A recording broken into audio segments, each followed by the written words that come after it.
Good morning, all. Welcome to Exam Trials. This is the third video about theories of intelligence. In this video, I am going to talk about multi-factor theory by Thorndike. In Hindi, it is known as Bahukarak Siddhant. According to Thorndike, intelligence is not a single factor like general intelligence. Rather, it is a combination of multiple factors. According to Thorndike, intelligence is not a single factor like general intelligence. Rather, it is a combination of multiple factors. These factors include abstract intelligence, concrete intelligence, social intelligence. Thorndike said that each factor is an independent element and hence it is not possible to combine all these elements. First factor is abstract intelligence. It is the ability to think about and on abstract object. This helps to understand and deal with verbal and mathematical symbols. People having this kind of intelligence are academically very sound.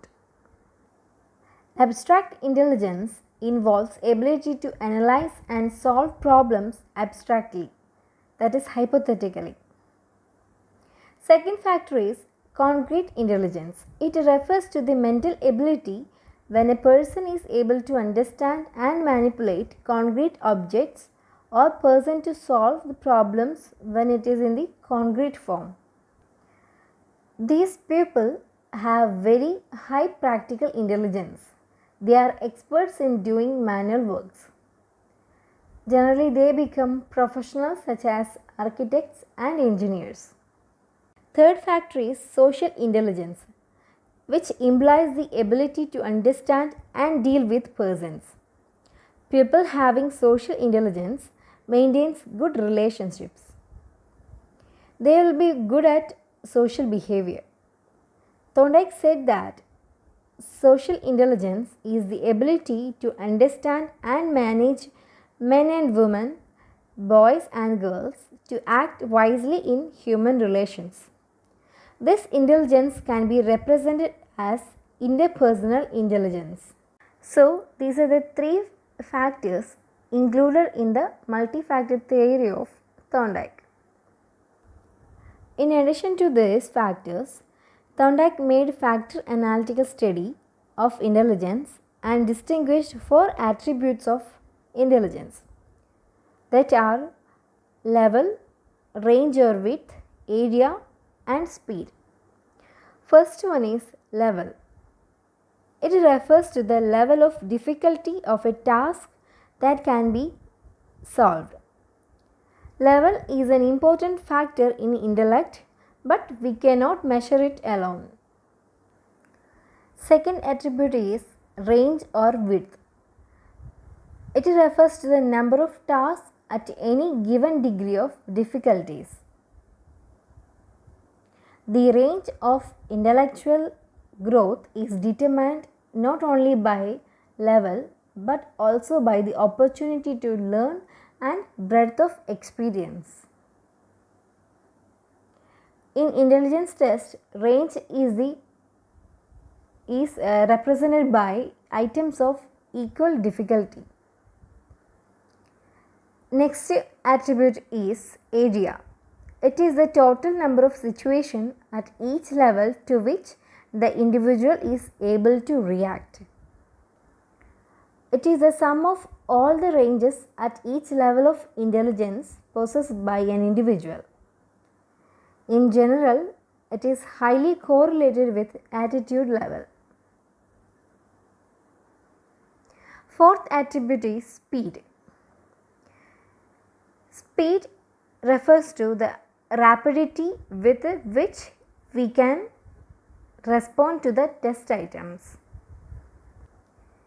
There is a positive correlation between speed and altitude.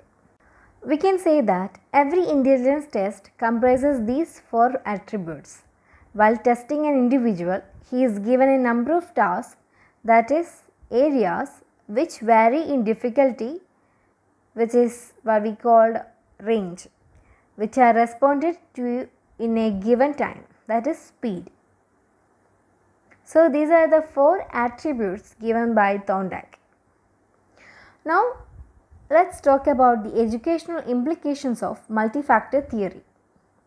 First one is focus of attention.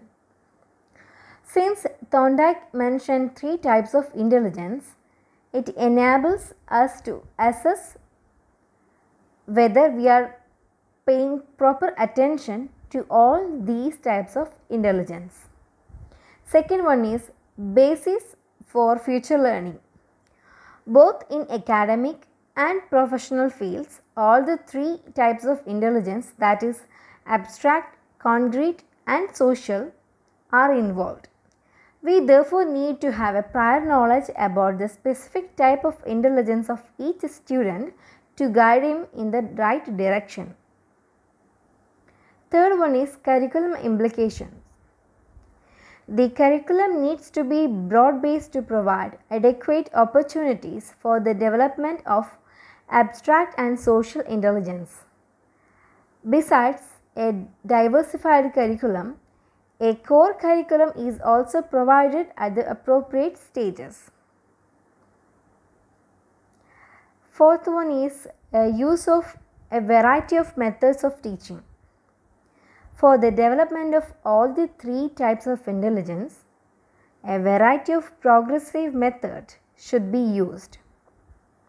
These are the 4 educational implications of multi-factor theory of intelligence. So that's all about today's video. Thank you for watching this video.